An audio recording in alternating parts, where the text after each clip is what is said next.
জাতীয় ঐকমত্য কমিশনের সঙ্গে রাজনৈতিক দলগুলোর দ্বিতীয় ধাপের ১৬তম দিনের বৈঠক আজ।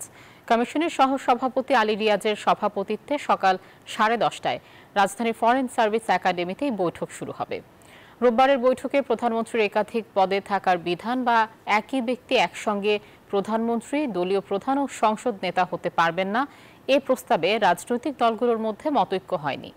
এ বিষয় নিয়ে আজও আলোচনা হতে পারে। অন্যদিকে তত্ত্বাবধায়ক সরকারের রূপরেখা নিয়ে জাতীয় ঐকমত্য কমিশন একটি সমন্বিত প্রস্তাব দিয়েছে। এতে একটি সংসদীয় বাছাই কমিটির মাধ্যমে প্রধান উপদেষ্টা বাছাইয়ের প্রস্তাব করা হয়েছে। এ প্রস্তাবের বেশিরভাগ বিষয়ে দলগুলো একমত হলেও পুরোপুরি ঐকমত্য হয়নি। প্রস্তাবটি আরও পর্যালোচনা করে দলগুলোকে মতামত দিতে বলা হয়েছে। আজ এ বিষয়ে সিদ্ধান্ত জানাতে পারে ঐকমত্য কমিশন। বান্ডেল থাকলে প্রতি সেনমানিতে টাকা বাঁচবে। বিকাশ সেনমানি বান্ডেল কিনে জিতুন প্রতি লেনদেনে।